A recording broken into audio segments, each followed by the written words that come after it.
तर्कस्य अङ्गपञ्चकविषये इदानीं निरूपणीयमस्ति. व्याप्तिस्तर्काप्रतिहतिरवसानं विपर्यये अनिष्टाननुकूलत्वे इति तर्काङ्गपञ्चकम् इति श्लोके तर्कस्य पञ्च अङ्गानि सन्ति इति निरूपितं. व्याप्तिः, तर्क अप्रतिहतिः, विपर्यये अवसानम्, अनिष्टम् अननुकूलत्वम्, अनिष्टत्वम् अननुकूलत्वम् इति वक्तव्यम्. अनिष्टत्वम् अननुकूलत्वम् इति तर्काङ्गपञ्चकम्. अत्र प्रथमं तर्कस्य स्वरूपं निरूप्यते. अत्र साध्यवैपरीत्यम् अज्ञाभावातिकम् आरोप्य तेन लिङ्गभूतेन धूमाभावाद्यनिष्टस्य प्रसञ्जनं हि तर्केण क्रियते. तर्केण किं क्रियते? साध्यवैपरीत्येन लिङ्गभूतेन साधनवैपरीत्यं प्रसज्यते इति उच्यते. साध्यवैपरीत्यम् अज्ञभावादिकम् आरोप्य तेन लिङ्गभूतेन अज्ञभावेन धूमाभावाद्यनिष्टस्य प्रसञ्जनं हि तर्केण क्रियते. साध्यवैपरीत्यं, साध्यस्य वैपरीत्यम् अथवा साध्याभावः इति. अन्यभावेन धूमाभावः. तत्र प्रसञ्जकस्य आहार्यलिङ्गस्य प्रसञ्जनीयेन व्याप्तिरेष्टव्या. प्रसञ्जकस्य आहार्यलिङ्गस्य इत्युक्ते वन्यभावस्य. अत्र किं वन्यभावः तत्र नास्ति, तथापि तथा अनुमीयते इति कृत्वा आहार्यलिङ्गत्वं तत्र उच्यते. अनुमीयते इति न, आपाद्यते इति कृत्वा तत्र आहार्यत्वं लिङ्गस्य वस्तुगत्या तत्र पर्वतो किं धूमाभावान् वन्यभावात् इति अनुमातुं न शक्यते खलु. वन्यभावो नास्ति इति कृत्वा तत्र आहार्यलिङ्गत्वं वन्यभावस्य. तत्र प्रसञ्जकस्य आहार्यलिङ्गस्य अथवा वन्यभावस्य प्रसञ्जनीयेन धूमाभावेन वह्निरेष्टव्या. इत्युक्ते यदि वन्यभावः स्यात् तर्हि धूमाभावः स्यादिति. किं प्रसज्यते? धूमाभावः प्रसज्यते इति कृत्वा धूमाभावः प्रसञ्जनीयः इति. प्रसञ्जनीयेन व्याप्तिरेष्टव्या. अनयोः व्याप्तिरपेक्षते, अन्यथा तर्कः वक्तुं न शक्यते इति. एवं तथा प्रतितर्कैर अप्रतिघातः अपेक्षते. प्रतितर्कैरप्रतिघातः अथवा किमुच्यते नाम इदानीं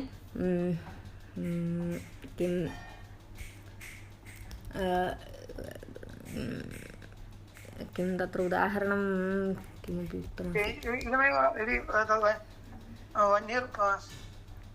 नाम प्रतिघातः यत्र भवति तद् किं वन्यभावेपि धूमः अस्ति इति केनचित् तर्केण प्रदर्श्यते, केनचित् इत्युक्ते न भवति इति. एवं तत्र प्रतितर्कः यत्र सम्भवति तस्य तर्कत्वं नास्ति इत्येव आशयः खलु. नाम यत्र प्रतितर्कः सम्भवति, इदानीं यदि वह्निर्न स्यात्, यदि वन्यभावः स्यात् तर्हि धूमाभावः स्यात् इत्युच्यते. तदानीम् उच्यते वन्यभावः अस्तु. एवं तदुपरि तर्कः अन्यः. इदानीं वन्यभावः अस्तु, धूमः एवं वन्यभावेभिः धूमः अस्तु इति यद्युच्यते तर्हि तत्र किं प्रतिकूलतर्कः सः. तर्हि तादृशतर्केन यदि प्रतिघातः सम्भवति तत्र उक्तस्य तर्कस्य तर्कत्वमेव नास्ति इति आशयः खलु. एवं एवं प्रतितर्कैरप्रतिघातः अपेक्षते इति. प्रसञ्जनीयविपर्यये पर्यवसानं, प्रसञ्जनीयस्य विपर्यये पर्यवसानम् अपेक्षते. अथवा इत्युक्ते इदानीं यदि वह्निर्न स्यात् तर्हि धूमोऽपि न स्यात् इत्युच्यते. तर्हि तत्र वस्तुगत्या धूमाभावः अपेक्षते, अन्यथा एवं तर्केण किमपि कर्तुं न शक्यते इति. प्रसञ्जनीय एवं मया धूमाभावः इत्युक्तं वा, धूमः अपेक्षते इत्याशयः. इत्युक्ते धूमाभावस्य अभावः अपेक्षते विपर्यये. प्रसञ्जनीयस्य, प्रसञ्जनीयं प्रसञ्जनीयः धूमाभावः तस्य विपर्यये इत्युक्ते अभावः तत्र अपेक्षते अन्यथा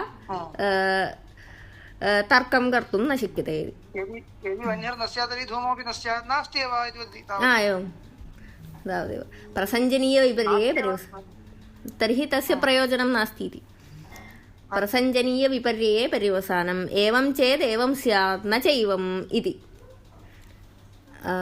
एवं प्रसञ्जनीयस्य च अनिष्टत्वं प्रसिद्धम् अनिष्टत्वमपि अपेक्षते इत्युक्ते धूमाभावः अस्तु इति उक्ते किमपि कर्तुं न शक्यते एवम् इष्टापत्या परिहर्तुं न शक्यते इति तदर्थम् इदानीं शब्दो अनित्यः कृतकत्वात् इत्यत्र यदि अनित्यत्वं न स्यात् तर्हि कृतकत्वमपि न स्यात् इति मीमांसकं प्रति अनुमानप्रयोगे नाम तर्के प्रयुज्यमाने तेन एवम् उच्यते कृतकत्वमस्तु कृतकत्वं मास्तु इति उच्यते चेत् तस्य किम् अनिष्टत्वमेव वर्तते एवं न इष्टापत्ति एवं तस्मात् प्रसञ्जनीयस्य अनिष्टत्वम् अपेक्षते इति प्रसञ्जनीयस्य च अनिष्टत्वं प्रसिद्धम् अननुकूलत्वम् इदानीम् अनिष्टत्वम् अन्यत् अननुकूलत्वम् अन्यत् इति वक्तव्यम् अत्र अननुकूलत्वम् इत्यनेन एवं विवक्षितमिति भाति तत् सम्यक् वा इति न ज्ञायते इत्युक्ते अनुकूलत्वं नाम यत्र प्रतिकूलतर्कः भवति तत्र अनुकूलत्वम् अस्ति इति यत् प्रतिकूलतर्कः नास्ति चेत् तत्र अननुकूलत्वम् इत्युक्तवदेव मम तथा एव प्रतीयते इत्युक्ते अननुकूलत्वं प्रतिपक्ष असाधकत्वम् इति यत्र सप्रतिपक्ष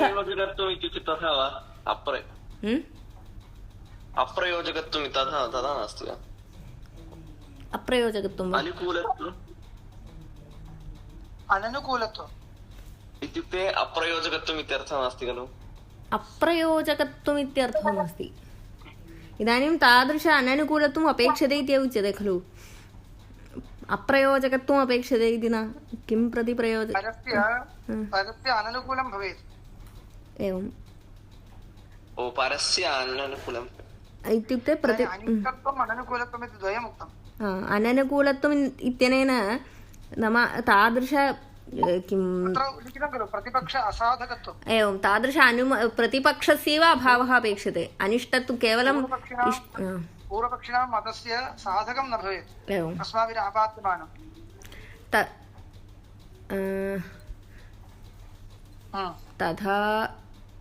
तथा नोच्यते इति भाति इत्युक्ते अग्रे उदाहरणम् आगच्छति नाम यदि तद् इदानीं वदामि वा अथवा यदा आगच्छति तदानीं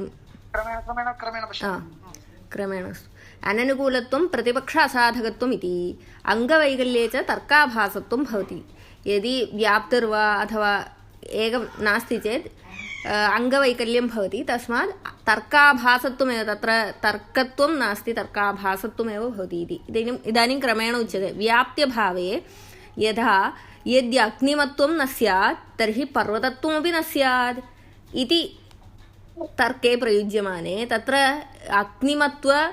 अग्निमत्वाभावस्य पर्वतत्वाभावेन सह व्याप्तिर्नास्ति एवम् इति कृत्वा एवं तर्कप्रयोगः न कर्तुं शक्यते अत्र तर्काभासत्वमेव वर्तते इति यदि अग्निर्न स्यात् वह्निर्न स्यात् तर्हि पर्वतत्वमपि न स्यात् इति यद्युच्यते तत्र व्याप्त्यभावादेव किं तर्कत्वं नास्ति इति इदानीं अन्यत् सर्वम् अस्ति इत्येव वक्तुं शक्यते खलु तर्काप्रतिहतिर्वर्तते एवं विपर्यये पर्यवसानम् इत्युक्ते पर्वतत्वमेव तत्र वर्तते पर्वतत्वाभावः नास्ति इति कृत्वा विपर्यये पर्यवसानमस्ति अनिष्टत्वमपि वर्तते पर्वतत्वमस्ति खलु पर्वते तर्हि पर्वतत्वाभावः अनिष्टः अननुकूलत्वम् अपि अस्ति इति वक्तव्यं शक्यते इत्येव भाति तर्हि तत्र व्याप्त्यभावः एव वर्तते इति कृत्वा किं व्याप्त्यभावे अङ्गवैकल्यम् अत्र तस्य उदाहरणं यदि अग्निमत्वं न स्यात् तर्हि पर्वतत्वमपि न स्यात् इति इदानीं तर्काप्रतिहतौ यथा तर्काप्रतिहतिर्यदि न स्यात् तर्केण प्रतिहतिर्न स्यात् तर्हि तत्र तर्कप्रतिहतौ यथा यदीयं मेघोन्नतिर्वृष्टिमती न स्यात् तर्हि निबिडापि न स्यात् इति इति तर्कस्य इयम् इयं मेघोन्नतिः यदि इयं मेघोन्नतिः मेघोन्नतिर् पक्षः अत्र मेघोन्नतिः वृष्टिमत्वं तत्र अनुमीयते निबिडत्वेन तत्र एवं तर्कप्रयोगः यदि इयं मेघोन्नतिः वृष्टिमती न स्यात् तर्हि निबिडापि न स्यात् इति तर्हि इयम् अनुमानं किम् आसीत् मेघोन्नतिः वृष्टिमती निबिडत्वादिति अत्र वृष्टिमत्वं निबिडत्वेन हेतुना अनुमीयते अत्र प्रतितर्कः एवं कर्तुं शक्यते यदि इयं वृष्टिमती स्यात् तर्हि वादोद्रेकवती न स्यात् इति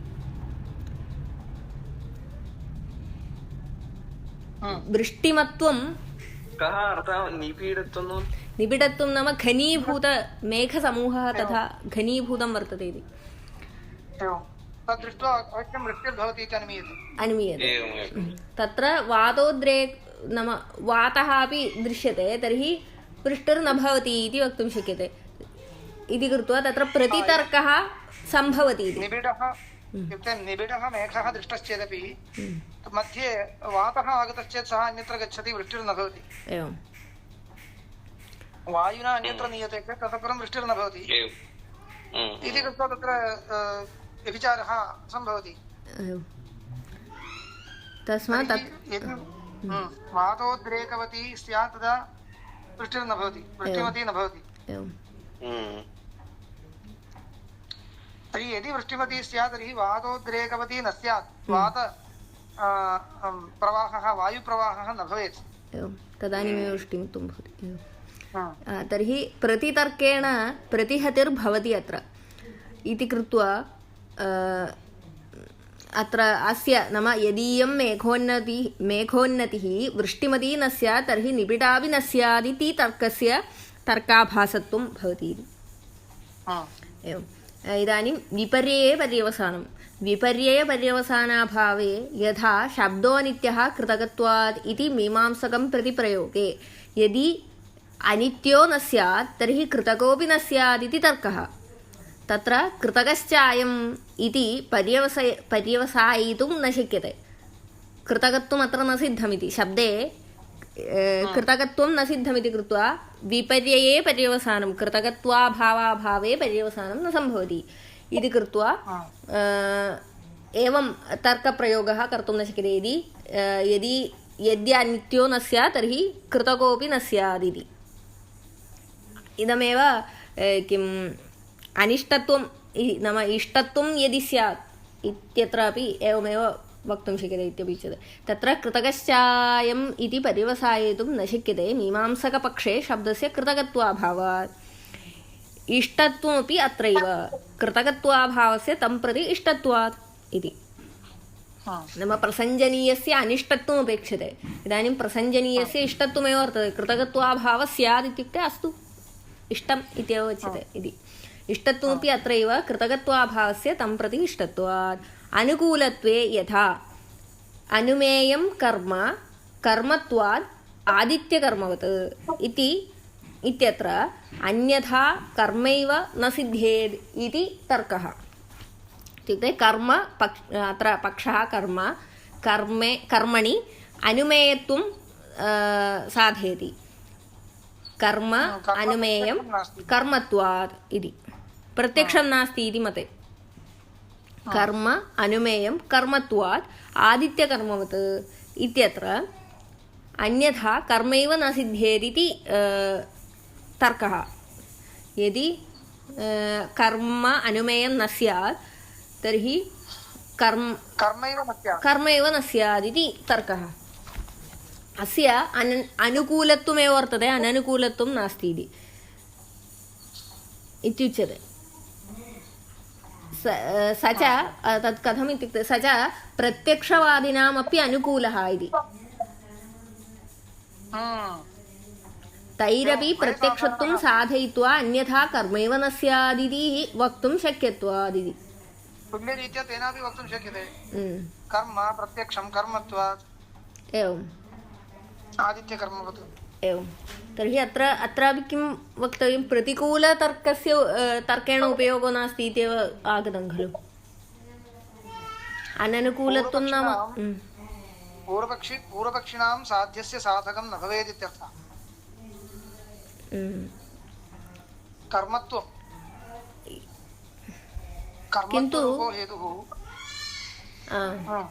आम् कर्मत्वरूपो हेतुः अप्रत्यक्षत्वस्य साधनार्थं भवता उपन्यस्तः तत् प्रत्यक्षत्वस्य साधनार्थमपि उपन्यसितुं शक्यते अन्येन तत् प्रत्यक्षत्व परोक्षत्वयोः साधारणं किमपि न साधयिष्यति एवम् इत्येव यतः परस्यापि अनुकूलः सः इति किन्तु अत्र परस्यापि अनुकूलः इति वक्तुं शक्यते वा शक्यते परेणापि एवं वक्तुं शक्यते वक्तुं शक्यते किन्तु तत्रापि अयं दोषः भवति खलु इत्युक्ते प्रत्यक्ष तर्हि किं जातम् उभयत्रापि उपयोगो नास्ति इत्येव प्रत्यक्षत्वं वा अप्रत्यक्षत्वं वा साधयितुं तस्य उपयोगो नास्ति इत्येव जातं परस्य अनुकूलः इत्यपि वक्तुं न शक्यते तदानीं किं स्यात् परस्यैव अनुकूलः इत्युक्ते विरुद्धो हेतुः इत्युक्तं स्यात् साध्याभावसाधको इति तथैव इदानीम् आचार्यैः यथा प्रथमं श्लोकस्य वर्णनं कृतं तदानीं तथा उदाहरणं दत्तम् इत्युक्ते किं हरतो वन्यमान् जलात् एवं वा किन्तु निरूपणकाले एवमुक्तं तर्हि एवमेव इदानीम् अननुकूलत्वं नाम प्रतिपक्ष असाधकत्वम् इत्येव उक्तं तर्हि प्रतिपक्षसाधकं भवति इत्युक्ते प्रतिपक्ष इदानीं वन्यभावस्य साधको भवति इत्येव जातं खलु वन्यभावस्य साधकं भवति जलं वह्निसाधकं न भवति इति तद्वदेव वक्तव्यं खलु अत्रापि तथा नास्ति इत्युक्ते अप्रत्यक्षत्वस्य साधकं वा नास्ति प्रत्यक्षत्वस्य साधकं वा नास्ति इति कर्मत्वम् इदमुदाहरणम् उभयोरपि साधकं नास्ति कश्चित् धर्मः तावदेव उदासीनधर्मः इति जातम् एवम् एतत् पश्यामि पुनः ग्रन्थे किमस्ति इति अन्यत्र पश्यामि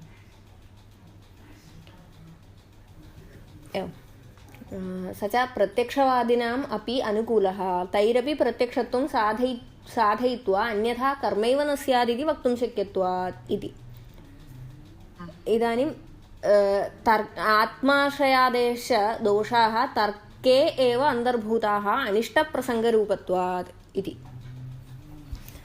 हेत्वाभासो न इति एवं क्रमेण तर्के अन्तर्भवति इति उच्यते तस्य स्वरूपम् एवम् आपादनं क्रियते खलु अस्माभिः एवम् उच्येत तर्हि गौरवं स्यात् गौरवतर्कः एवं लाघवतर्कः इति वदामः लाघवतर्कसहकृतेन इति एतत् सर्वं तर्के एव अन्तर्भवति आत्माश्रये तर्कः अन्योन्याश्रये तर्कः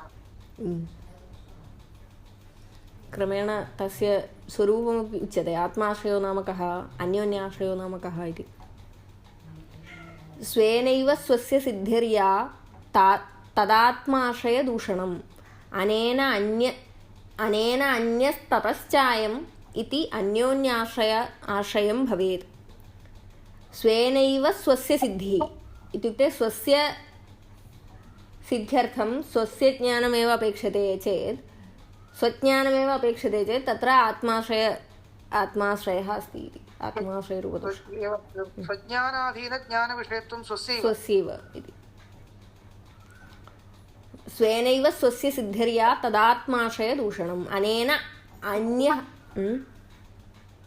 लक्षणे लक्ष्यं प्रविशति चेत् एवं भवति एवं लक्ष्यं लक्षणे प्रविशति कदाचित् तदानीम् आत्माश्रयः एवम् अत्र उदाहरणं किमपि न दत्तमस्ति केवलं तस्य स्वरूपं किमित्येव उक्तम् अनेन अन्यस्ततश्चायं नाम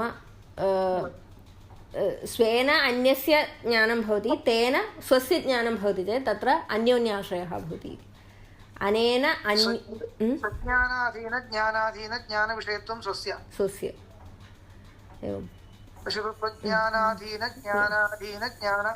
विषयत्वं स्वस्य एवम्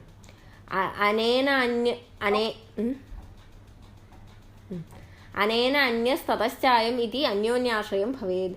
अनेन अन्यस्ततश्चान्यस्ततोऽसौ इति चक्रकम्. नाम तृतीयस्य ज्ञानेन स्वस्य ज्ञानं भवति इति. स्वज्ञानेन प्रथमस्य ज्ञानेन द्वितीयस्य ज्ञानं, द्वितीयस्य ज्ञानेन तृतीयस्य ज्ञानं, तृतीयस्य ज्ञानेन प्रथमस्य ज्ञानम् इति. एवं चाक्रिकम्. एवम्. अनेन अन्यस्ततश्चान्यस्ततो असौ इति चाक्रिकम्. अतीतस्पृष्टम् अन्यान्यग्रहणं तु अनवस्थितिः. अनवस्था नाम अतीत अस्पृष्टं ग्रहणम्. अग्रहणं न ग्रहणम्. अतीतास्पृष्टम् अन्यान्यग्रहणम् इत्येव अस्ति. अन्यान्यग्रहणम्. अन्यस्य ग्रहणं. ശരി. अतीतस्य ग्रहणं विना अन्यस्य ग्रहणं क्रियते इति. नाम एवम्. अतीत अस्पृष्टम् अन्यान्यग्रहणं तु अनवस्थितिः. प्रथमं द्वितीया, द्वितीयं तृतीया, तृतीयं चतुर्था, चतुर्थं पञ्चमात् एवं नैव अनवस्था. गौरवं लाघवं चेति तर्को सार्वत्रिकौ उभौ. गौरवं कल्पनाधिक्यं, लाघवं तु अल्पकल्पना. सरलतया उच्यते. एवं. गौरवं लाघवमिति नाम एकः गौरवमिति दोषः, लाघवमिति गुणः इति उच्यते. गौरवं लाघवं चेति तर्को सार्वत्रिकौ उभौ. गौरवं कल्पनाधिक्यं, कल्पनाधिक्ये गौरवं अल्पकल्पना यत्र वर्तते तत्र लाघवं. दोषप्रसङ्गरूपत्वं गौरवस्यैव विद्यते. साध्ये गुणकथाद्वारा लाघवस्य प्रसङ्गता. साध्ये गुणकथाद्वारा नाम साध्ये इदानीम् ईश्वरानुमानेव तत्र कर्तृत्वं साध्यते. कर्तृत्वम् एकत्रैव वर्तते इति लाघवं. तत्र नाम साध्ये गुणकथा तत्र क्रियते. नाम सिद्ध्यतो धर्मस्य नित्यत्वे एकत्वे च लाघवम् इति साध्यस्य किं गुणः भवति इति खलु. यदि एकं कर्तारम् आदाय साध्यं पर्यवसति तर्हि गुणः इति एवं लाघवं वर्तते. एवं.